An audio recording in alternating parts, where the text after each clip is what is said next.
नामदेव जी का घर नहीं छोड़ा जनाबाई ने, सेवा करती थी पूरी। भगवान ने एक बार प्रार्थना करके विठ्ठल भगवान ने कहा, ए जना चल तुझको मैं वैकुंठ ले चलूं। बोले नहीं, मुझे वैकुंठ नहीं जाना। क्यों? वैकुंठ में ऐसा कीर्तन मिलेगा जैसे नामदेव जी करते हैं। वैकुंठ में इतने सारे वारकरियों के दर्शन होंगे। वैकुंठ में भीमा नदी, ये चंद्रभागा का दर्शन होगा। वैकुंठ में आप ऐसे खड़े हो? बोले नहीं, तो फिर मुझे वैकुंठ नहीं जाना, मैं यहीं रहूंगी। ऐसी जनाबाई। तो एक बार एकादशी पर बहुत भीड़ होती है पंढरपुर में, और वो भी आषाढ़ की एकादशी पर तो पूछो ही मत। एकादशी का दिन था, जनाबाई घर के सारे लोगों के कपड़े लेकर के धोने गई थी नदी पर, और वहां बैठ करके जनाबाई पूरे परिवार, नामदेव जी के परिवार के लोगों के वस्त्र धो रही थी। इतने में ही एकादशी का दिन एक बहुत सुंदर धुन गाते हुए राम कृष्ण हरि जय जय विठ्ठल विठ्ठल विठ्ठला माझा पांडुरंग विठ्ठला गाते हुए एक वारी जा रही थी, और उस धुन को सुनकर के जना अपने आप को रोक नहीं पाई। जनाबाई अब यहां वस्त्र धो रही है, और उनके वस्त्र धो रही है जिन नामदेव जी पर उसकी इतनी निष्ठा है, नामदेव जी की कृपा मानती है वो अपने ऊपर की, इन्हीं की कृपा से मुझे पंढरीनाथ के दर्शन होते हैं। कपड़े छोड़ करके कैसे जाऊं? कपड़े भी धोने हैं, और वारी में जो कीर्तन चल रहा है उसमें इतनी रुचि बढ़ रही है कि उसको सुने बिना रह नहीं पा रही। तो जना बड़ी जल्दी जल्दी कर रही थी, एक एक वस्त्र ऐसे रख भी रही थी, फिर रो भी रही थी, और विचलित होकर के थोड़ा सुने फिर लौट के आवे, फिर धोवे, फिर सुने फिर आवे। एक बड़ी वृद्धा सी एक वहां बैठी थी, वो वृद्धा आई और आकर के बोली, अरे लाली तू इतनी हड़बड़ाहट में क्यों है, क्या बात है? उन्होंने मराठी में बोला होगा, मुझे तो आती नहीं। इतनी हड़बड़ाहट में क्यों, क्या बात है? बोले मुझे कपड़े धोने हैं, मुझे कार्य है, और मुझे यहाँ ये वारी जा रही है, मुझे उसमें मन हो रहा है कीर्तन में जाके थोड़ा नृत्य करके आ जाऊं। तो वृद्धा बोली, जो वृद्ध मैया थी, तू जाके नृत्य करके आ, कीर्तन में खूब आनंद गरज करके आ, तब तक मैं वस्त्र में धो देती हूं, मुझे आते हैं धोने। जनाबाई बोली नहीं नहीं आप मत धोइए, आप क्या? बोले नहीं तू जाना, मैं यहाँ खाली बैठी हूं, मैं तो बहुत वृद्धा हूं, मैं तो नृत्य कर नहीं पाऊंगी। अपनी युवा अवस्था में मैंने भी बहुत नृत्य किया कीर्तन में, तू जा, मैं धोती हूं वस्त्र। जनाबाई गई और जाकर के खूब नृत्य किया। इतना नृत्य किया कि सुबह से शाम हो गई, जनाबाई भूल गई, समय का पता नहीं चला। शाम होते ही उसने देखा सूर्य अस्त हो गए, दौड़ी नदी के तट पर, और जाकर के उसने देखा सारे वस्त्र धुल करके बढ़िया तय लगा करके गई बना करके एक के ऊपर एक व्यवस्थित करके रखे हुए थे। जना खुश हो गई, आसपास देखा वो वृद्ध मैया दिखी नहीं। एक सुंदर केले के पत्र में लिपेट रखे थे सारे वस्त्र, जनाबाई ने उठाया और लेकर के बड़ी प्रसन्न चित्त से आ गई नामदेव जी के घर। आकर के सारे वस्त्र रखे, संध्या स्नान के लिए श्री नामदेव जी ने वस्त्र देखे अपने, और जैसे ही वस्त्र उठाया नेत्र बंद हो गए। ऐसी अद्भुत सुगंधी आ रही थी वस्त्रों में से, स्पर्श होते ही चित्त में विठ्ठल प्रकट हो गए, स्पर्श होते ही संतों की स्मृति आने लगी, मन बिल्कुल शुद्ध शांत पवित्र हो गया। वस्त्रों का स्पर्श करते ही श्री नामदेव जी का चित्त ऐसा हो गया। नामदेव जी गए, ए जना इधर आ, ये वस्त्र कौन धोए? जनाबाई बोली मैंने धोया। तो सच बता किसने धोए? आज तूने नहीं धोए, तू रोज धोती है, पर आज किसी और ने स्पर्श किया वस्त्रों को। तो जनाबाई भी आश्चर्य में पड़ गई, इनको कैसे पता? तो जनाबाई बोली एक वृद्ध मैया थी, मैं तो कीर्तन की धुन सुनकर के रोक नहीं पाई स्वयं को, मेरा बार बार मन विचलित हो रहा था, तो वो मैया ने आकर के मुझसे कहा कि मैं धो देती हूं, तू कीर्तन में चली जा। मैं तो कीर्तन में चली गई, वो वस्त्र धो करके सुखा के गई लगा के, और बिल्कुल लपेट के धर के गई, तो मैं उठा लाई। नामदेव जी के नेत्र सजल हो गए। जनाबाई ये किसी सामान्य के हाथ के स्पर्श से धुले नहीं है। आज सुबह मैं मंदिर गया था, और श्री विठ्ठल भगवान के चरणों में जब मैंने प्रणाम किया, जिस कस्तूरी की सुगंध विठ्ठल से आ रही थी, वही सुगंध इन वस्त्रों से आ रही है। वस्त्र धोने कोई वृद्धा नहीं, साक्षात विठ्ठल आए थे। क्योंकि तेरी कीर्तन में रुचि थी, इसलिए स्वयं विठ्ठल आए थे और आकर के धो के गए। जनाबाई रुदन करने लगे, नेत्र सजल हो गए, और पता जना क्या सोचने लगी मन में, मैं कितनी भाग्यशाली हूं कि मैं नामदेव के यहां रहती हूं। सौभाग्य ये नहीं कि पंडरीनाथ ने अपने हाथ से वस्त्र धोए, सौभाग्य इन वस्त्रों का ये है कि ये नामदेव के घर के वस्त्र हैं। इनको ठाकुर जी भी धोने में लज्जा नहीं करते हैं, ये नामदेव जैसे संत के घर के वस्त्र हैं। बंधुओं, भयभीत होना है तो अपने दूषित कर्मों से हो, जगन्नाथ जी से क्यों होना है? कल ही ऋषिकेश में एक कथा सुना रहा था मैं। जगन्नाथ जी के एक भक्त हुए, फिर से मुझे नाम स्मृति में नहीं है, पर वो श्री जगन्नाथ जी के सामने पद गाया करते थे, ठाकुर जी को गा गा करके सुनाया करते थे। बहुत ध्यान से सुनिएगा। ये इस बात के लिए कहा जा रहा है कि भाई ठाकुर जी से भयभीत नहीं होना चाहिए। कोई दूषित कर्म भी हमसे बन जाए तो फिर ठाकुर जी से क्षमा मांग करके आप वचन दे दो कि मैं अब नहीं करूंगा नाथ, मुझे गलती हो गई, मुझे क्षमा कर दो। ठाकुर जी इतने दयालु, तुरंत क्षमा भी कर देंगे। तो एक भक्त था, वो जगन्नाथ जी के सामने रोज पद गाता था, ठाकुर जी को गा गा करके रिझाता था।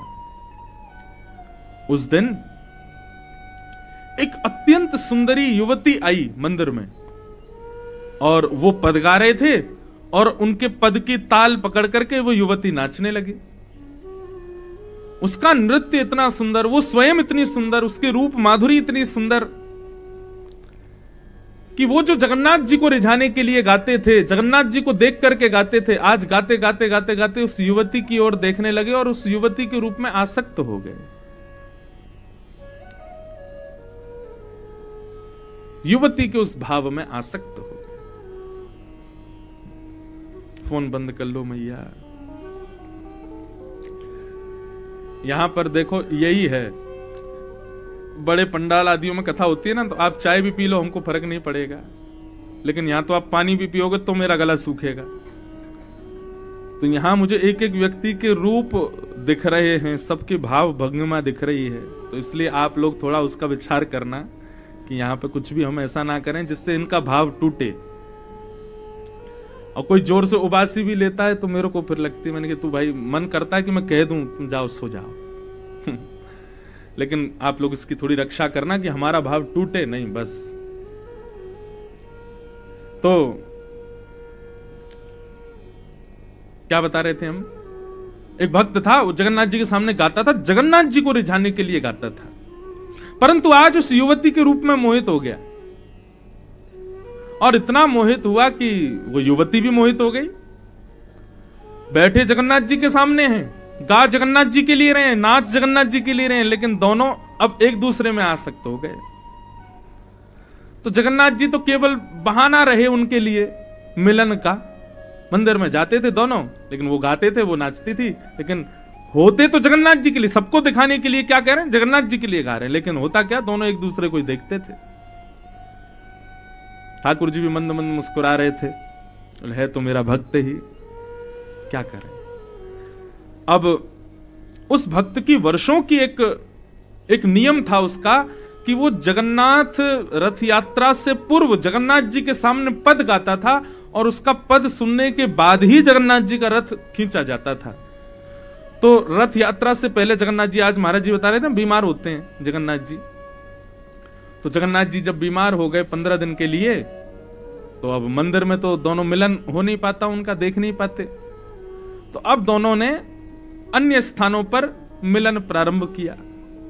और ये बात पूरे जगन्नाथपुरी में फैल गई कि भैया वो अमुक नाम का भक्त जो है, बताओ, एक वैश्या के आकर्षण में आ गया। तो मंदिर के सब पुजारियों ने भाव रखा कि अब इसको हम जगन्नाथ जी के ना तो मंदिर में आने देंगे, और ये अभी आएगा रथ यात्रा से पहले गाने आएगा, इसको गाने नहीं देंगे। क्यों? इसने अपने भाव को दूषित कर दिया कि वैश्या के आकर्षण में आ गया। वैश्या के भाव में बैठा था। जैसे सूर्य उदित हुआ जगन्नाथ रथ यात्रा वाले दिन का, सूर्य उदित होते ही उसको आत्मग्लानि होने लगी। मन में विचार करने लगा, देखो भक्तों को आत्मग्लानि भगवान ही करवाते हैं। भक्त यदि कोई अपराध कर दे और उसके बाद उसको आत्मग्लानि हो तो समझो ठाकुर जी चाहते नहीं तुम्हारा पतन हो, इसीलिए आत्मग्लानि हो रही है। आत्मग्लानि होने लगी, राम राम मैंने क्या किया? जिस स्वर से जगन्नाथ जी को मैं प्रसन्न करता था, जिस स्वर से मेरे नाथ मुझसे रीझते थे, उस स्वर का प्रयोग मैंने किसी और को रिझाने के लिए किया। जिन नेत्रों को केवल जगन्नाथ जी का रूप भाता था, उन नेत्रों को कोई और भाने लगा। जिस शरीर का प्रत्येक अंग केवल जगदीश की सेवा में रहता था, वो शरीर का प्रत्येक अंग अब किसी और को लुभाने लगा। उसको आत्मग्लानि, अंदर से ग्लानि होने लगी। लेकिन वो जगन्नाथ जी के मंदिर को देख करके बोला, हे नाथ, आप ही मेरी रक्षा नहीं करोगे तो कौन करेगा? मुझसे गलती हो गई, अपराध हो गई, मैं क्षमा मांगता हूं, आज के बाद कभी नहीं करूंगा, लेकिन मुझे स्वीकार करो। तुरंत दौड़ा जगन्नाथ जी के मंदिर की ओर। यहां श्री जगन्नाथ जी सब पंडाओं के ऐसे कंधे पर हाथ धर के और उछल उछल के उतर के आते हैं जब जगन्नाथ रथ यात्रा होती है। जगन्नाथ जी रथ पर जैसे ही बैठे, वो भक्त आया और जैसे ही जगन्नाथ जी के रथ पर चढ़ने लगा तो सब पंडा पुजारियों को तो पता चल ही गया था कि एक वैश्या के भाव में रहता है। सबने उसको धक्का दे दिया, नीचे उतरो, तुम आना नहीं जगन्नाथ जी के सामने। तुमको ठाकुर जी ने इतनी बड़ी सेवा दी, तुम्हारे राग सुनकर के ठाकुर जी प्रसन्न होते, और तुम किसके रूप में आ सकते हो गए? हम सब जानते हैं तुम अब अपवित्र हो चुके हो। कोशिश भी मत करना जगन्नाथ जी के सन्मुख आने की। और सब पंडा पुजारियों ने उसको वहां से जगन्नाथ जी के रथ से दूर फेंक दिया। लेकिन वो तो नीलाद्री को ही देख रहे थे, जगन्नाथ जी को ही देख रहे थे, नेत्रों से अश्रु बहा रहे थे। हे नाथ, मुझ पर रक्षा करो, मुझ पर कृपा करो, मैं आज के बाद ऐसा नहीं करूंगा, मुझसे अपराध हो गया नाथ। लेकिन मेरी सेवा जो इतने वर्षों से चलती आई है आपकी रथ यात्रा से पूर्व गायन की, उसको स्वीकार कीजिए। लेकिन किसी ने उनको अनुमति नहीं दी सामने बैठने की। मन में विचार करने लगे क्या करें। तो बंधुओं, ये पुरुषोत्तम क्षेत्र है, जरूरी नहीं है कि उस श्री मंदिर में ही ठाकुर जी, यहां तो प्रत्यक्ष कण कण में श्री जगन्नाथ जी विराजमान। भक्त रोता रोता समुद्र के किनारे गया और वहीं समुद्र के किनारे बालुका का एक रथ, छोटा सा रथ बनाया, और छोटे से रथ में छोटे से जगन्नाथ जी बनाए, छोटे से रथ में छोटे से बलराम जी बनाए, छोटे से रथ में छोटी सुभद्रा बनाई। 3 रथ बालुका के बनाए। सुंदर एक मार्ग बनाया गुंडीचा जाने के लिए, और उसकी जो सेवा थी राग गायन की रथ यात्रा से पहले, वही बालुका के रथ के सामने बैठ करके राग गाने लगा, जगन्नाथ जी को सुनाने लगा। यहां बलभद्र जी का रथ चला गया, सुभद्रा जी का चला गया, लाखों लोग रस्सी पकड़ करके जैसे ही जगन्नाथ जी का रथ खींचे, रथ चले ही ना। सब बोले भैया क्या हो गया, नीचे जाके देखें, चक्के देखें, सब कुछ बिल्कुल ठीक है, पर रथ क्यों नहीं चल रहा है? तब सबने जाकर के महाप्रभु से प्रार्थना की, भगवान आज आप रथ यात्रा क्यों नहीं कर रहे? लाखों लोग आपके रथ को खींच रहे हैं, आप आगे क्यों नहीं चल रहे हो? तो महाप्रभु यहाँ के राजा को आज भी आज्ञाएं देते हैं। महाप्रभु जी ने, जगन्नाथ जी ने राजा को आज्ञा दी, बोले आज हम इस रथ में हैं ही नहीं, हमारी रथ यात्रा तो आज कहीं और चल रही है। राजा ने पूछा, रथ यात्रा कहीं और चल रही है मतलब? कहां है नाथ आप?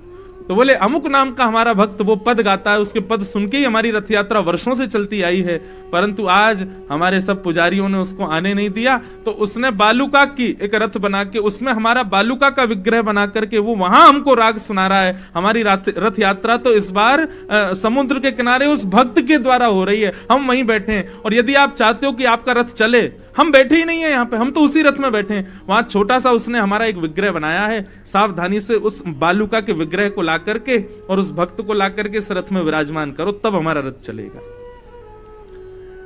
सब लोग दौड़ करके गए तो देखा जगन्नाथपुरी के समुद्र के किनारे वो भक्त नाच रहा था, गा रहा था, और छोटे छोटे रथ बालू के बनाए हैं, उनमें छोटे छोटे ठाकुर जी ऐसे गेंद की तरह जगन्नाथ जी रखे।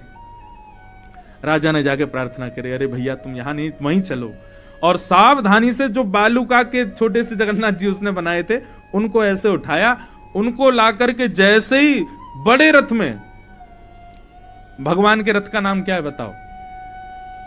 श्री जगन्नाथ जी के रथ का नाम क्या है?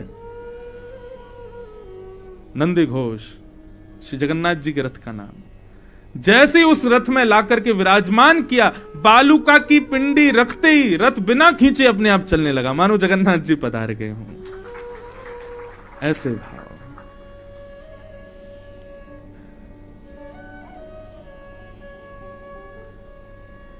एक भक्त का पतन हो, ये ठाकुर जी को स्वीकार नहीं, लेकिन हो जाता है तो ठाकुर जी रक्षा करते हैं।